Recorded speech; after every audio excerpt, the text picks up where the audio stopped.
Hi everyone, I'm Nitin from Novigo Solutions. This is a short demonstration of our Novigo Solutions subnetting activities pack, which is based on the IP address range library.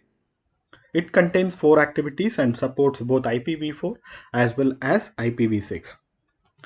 So let's look at the first activity, which is called IP address is contains.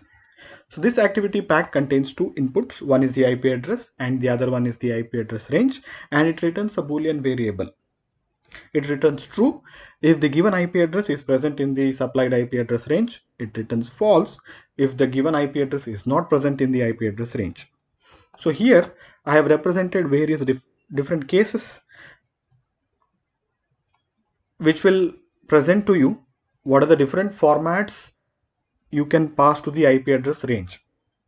So this is a range which is represented using the full subnet. This is a range which is represented in terms of a full range. Here it's a IP address range which is supplied in terms of a range shorthand. Here the IP address range is supplied as a CIDR notation. So let's not forget that this activity does support IPv6. So this is an IPv6 address and IPv6 range. Let's give it a run.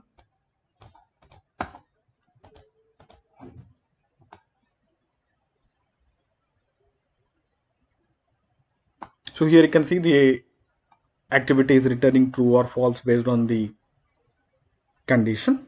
So case 1 is true. So this IP address is present in this particular IP address range. Let's look at a false case. Case 4 is false. So yes, this IP address is not present in this particular IP address range. So hence it is returning false. Let's look at the next activity, that is IP address range is contains. So when compared to the first activity, the only change in this activity is that it takes both inputs as IP address ranges, and it checks if the given range is present in the supplied range. So in this case, we are checking if the input IP address range is present in the IP address range. And again, the output is just a true or false variable. Let's give it a run.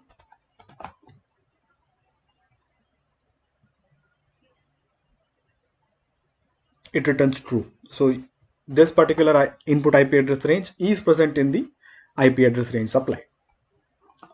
Let's look at the next activity. The next activity is get IP addresses in the IP address range. So this activity takes IP address range as input and returns a list of IP addresses, basically a list of string. So what I've done is I've taken out the output and printed the count of it, as well as looped through it to print the IP addresses. So I've supplied a IP address in a CIDR notation. Note that it does support all the formats which we looked at initially. Let's give it a run.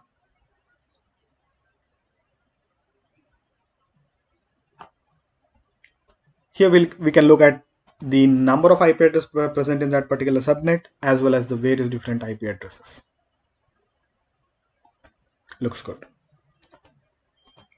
Let's look at the another activity, that is get CIDR notation. So this activity takes in an IP address range as input, and if this range can be represented using a CIDR notation, it will return a CIDR notation. Let's give it a run.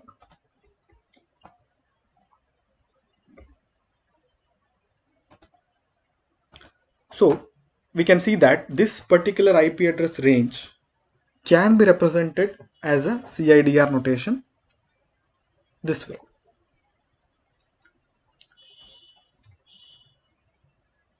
Thank you.